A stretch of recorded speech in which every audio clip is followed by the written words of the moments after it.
गावाने खरं तर मदतीचे किट वाटताय ते रिटर्न केले. त्यांचं म्हणणं आहे की आम्हाला मदत द्या, मदतीची किट नकोय, तर नुकसान अरे भरपाई बाबा, नुकसान भरपाई तर सरकार देणारच आहे.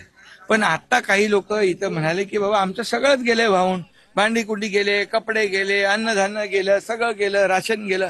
तर अशा परिस्थितीमध्ये मदतीचा हात देणं हे प्रत्येकाचं कर्तव्य आहे आणि प्रत्येकाने केलं एकीकडे मदतीचा हात देत आहे, परंतु तुम्ही जे किट वाटताय त्याच्यावर आता राजकारण सुरू झालंय. तुमचा फोटो असल्याचा आक्षेप संजय राऊत अरे यांनी अरे मग आता त्यांनी त्याला वाट म्हणावं, त्यांना घेऊन 1 त्यांनी किलो भर.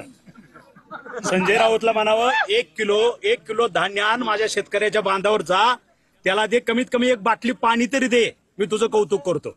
आता याच्यामध्ये कारण राजकारण बाळासाहेबांचे त्यांनी काय घेतलं, बाळासाहेबांची आम्हाला शिकवण आहे, 80% समाजकारण आणि 20% राजकारण. आलं लक्षात? हा भोंगा सकाळी 7ला चालू होतो, रात्री 9 पर्यंत चालू होतो.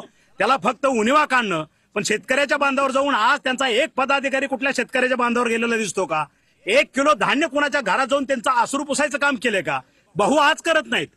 कोल्हापूरला ज्यावेळेस झालं त्यावेळेस सुद्धा लाखो रुपयाचे, लाखोच्या लोकांच्या मदतीला त्यावेळेस भाऊच उभा राहिले होते. त्यावेळेस नाव तुमचं होतं, करणारे आम्ही होतो. आज आम्ही स्वतः ह्या ठिकाणी बांधावरती जाऊन जीव धोक्यात घालून शेतकऱ्याच्या बांधावरती आम्ही जातोय, कारण आम्ही शेतकऱ्याची पोरं आहोत. उद्धव ठाकरे स्वतः येते. ठीक आहे, धन्यवाद.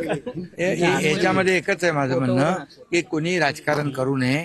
जेवढी जमेल तेवढी सगळ्यांनी मदत करावी आणि शेतकऱ्यांच्या मागे उभं राहावं. याच्यामध्ये आता हा राजकारण करण्याचा हा विषय नाही आणि म्हणून राजकारणाला खूप विषय आहे. सगळ्यांनी यावं, सगळ्यांनी आम्ही त्यांचं स्वागत यावं, करू. लोकांना मदत करावं. बिलकुल आपला उद्देश काय? शेतकरी आता संकटात आहे, त्याच्या मागे उभं राहणं. मग सगळ्यांनी त्याच्यामध्ये राजकारण बिलकुल आणायचं नाही.